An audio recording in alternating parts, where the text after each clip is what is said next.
MacArthur was a voracious reader. Of course, he read lots of military history, but he was also fairly well read across the other disciplines and subject areas. Now, prior to World War II, he had established a fairly large personal library. Unfortunately, during World War II, this library was lost for the most part in the Philippines. What is housed today at the MacArthur Memorial is MacArthur's post-1941 personal library. It forms the core of the book collection here in the MacArthur Memorial Archives. Now, since MacArthur's death in 1964, the collection has continued to grow, and today in 2020, it numbers about 40,000 volumes. Let us share with you some of the highlights of this really amazing collection. Books. Yeah, there's a lot of them here. There's about 40,000 books that we have in the MacArthur Library. And we're standing in the middle of what was the original donation. Douglas MacArthur, when he donated everything to the city of Norfolk, donated about 5,000 books of his own library. And this was everything he had collected after 1942. Because prior to 1942, everything that he owned then was destroyed in the Philippines. That was his library, his father's library, his grandfather's library. He had taken everything he owned with him to the Philippines in 1935. During the Battle of Manila, it all gets destroyed because he left everything there at the Manila Hotel when he left for Australia in 1942. But a lot of great things have survived. The only things that survived from that pre-World War II library, these Cambridge Modern Histories, they were in the basement of the Manila Hotel during the Battle of Manila. They were locked in a safe there. And 12 volumes were then recovered. And this still has Douglas MacArthur's bookplate as well as his dad's, Arthur MacArthur's bookplate. And we have the letter about these being found and then given back to MacArthur. There was about 200 books that were taken to Japan by General Kuroda. He was the second military governor of the Philippines. These were all recovered during the occupation period, but there was no list made of them. So in here you can find books that have the imprints of those book plates, but they've been steamed out, and we think those might have been part of that General Kuroda collection. As well, this is a book about the Court of Napoleon, and you can find Arthur MacArthur's handwriting in that, and that's MacArthur's dad. So was this one that MacArthur kept and took to Australia, sent it out for safety? Was it recovered by General Kuroda? Library, we really don't know. But this is one of them as well.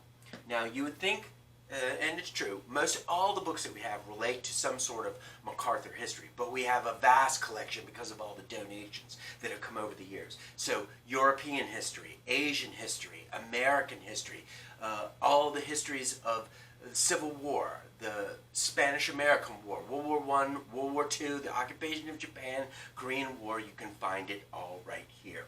Now also, within MacArthur's collection, he has probably one of the best Napoleonic collections. There was an English duke, found out MacArthur lost all of his books during World War II, sent him about 500 books, mostly all about the Napoleonic Wars. These are the Napoleonic marshals' memoirs in English, and MacArthur has a whole set. Very rare to have that. As well, MacArthur, because of his father being in the Civil War, has a vast Civil War collection. And these are all the memoirs of Sheridan and Sherman and Grant, people that his dad actually knew. And as well, some of the authors that wrote all these books knew MacArthur personally. This is Douglas Southall Freeman. He had written Lee's Lieutenants and a biography of Robert E. Lee, the Confederate general during the American Civil War. And so he sends MacArthur the first impressions of like the first 100 prints. Very cool. And then through the years, because MacArthur knows everybody, they send him all their books. This is General Bernard Montgomery, the great Field Marshal of Great Britain, sends him a signed memoir. As well, de Gaulle, the great French general and president of France, sends MacArthur, because these people are all admirers of each other. Emperor Hirohito, during MacArthur's time during the occupation, sends him a signed piece, very rare in itself. And then the Prime Minister of Japan during all those occupation years, Shigeru Yoshida. So it's a very valuable collection of just all these pieces that people gave to him. And as well, there are so many people that were admirers of MacArthur. They were like, well, we want you to have a piece of me. So they would send him their most valuable piece. And that's where we have this volume. And this is a signed work by Victor Hugo, the great French writer. And it's just eclectic and shows just what a vast collection MacArthur had made throughout that time. Now, over the years, other people have donated vast collections to the MacArthur Memorial as well. James Halsema, his dad was the first mayor of Baguio in the Philippines, and he spent his whole life collecting everything about the Philippines.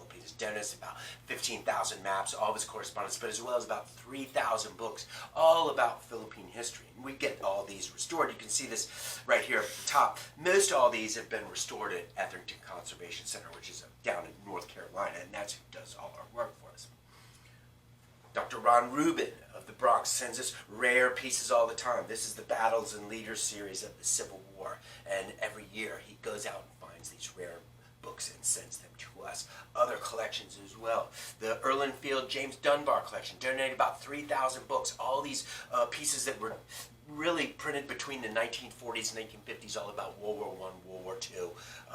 Very vast collection. And then as well, this is from E.K. Sloan. He was a local Norfolk man. He donated about 1,000 books. Martin Checkle donated all these books about journalists in World War II. So all these people that have these really different collections know that we're going to take care of it. Acid-free, temperature, humidity controlled. And we'll get them restored. A couple of years ago, these are Prescott's works on Ferdinand and Isabella. And it was amazing because they too had that original Arthur MacArthur bookplate in it.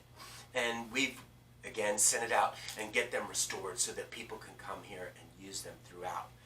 Now, most recently, in about 2016-17, Robert Stevenson of Chicago has donated about 8,000 volumes. And this is really the heart of our American history collection, constitutional history. As well, he sent the volumes of all the president's papers. Jefferson, Washington, Andrew Jackson, U.S. Grant, basically everybody all the way up through FDR. Vast and amazing collection. But then there's one that is also part of us, and this is the Reminiscences of Douglas MacArthur, who wrote his own book. And this came out in 1964. And this one has a facsimile of Douglas MacArthur's signature and then his wife, Jean MacArthur, because MacArthur really died before it really came into publication.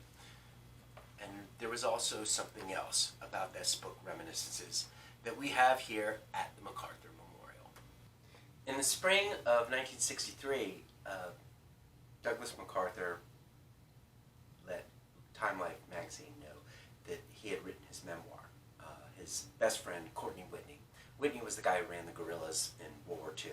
He was head of the government section in the occupation of Japan, oversaw the writing of the Japanese Constitution. And he was MacArthur's military secretary as well, and pretty much his best friend at the end of his life. And Whitney showed up at Time Life building, Henry Luce, who was head of Time Life, and brought him this. And this is MacArthur's 842-page manuscript of Reminiscences. MacArthur wrote it on this yellow foolscap, in pencil, in longhand. 800 pages of it. He covers whole family history, his whole time, West Point, World War I, World War II, occupation, through to the end of his life.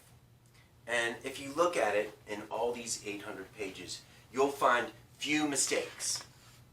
Maybe a couple of inserts that MacArthur puts like that.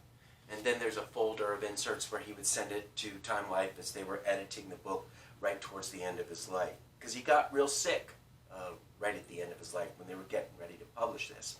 But he finished it in about the spring of '63. He said he started it, and it says it right at the last page of his reminiscence. I started this in October of '62, and I ended it in the spring of '63. So about 6 months it took him to write this whole piece.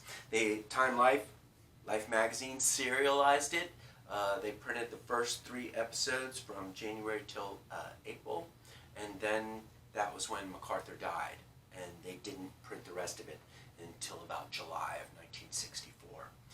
This was the original one that came out in 1964. It has been a bestseller. It's still in publication. It's been published in many different sizes, many different perspectives. It's been published overseas. This is a Japanese version right here of Reminiscences. And it probably is one of the neatest pieces we have just because it shows the depth of this man's ability to write this thing all out in about 6 months. And if you look at it, the handwriting is just perfect. Just another great thing to have at MacArthur Memorial. So tons of books, lots to be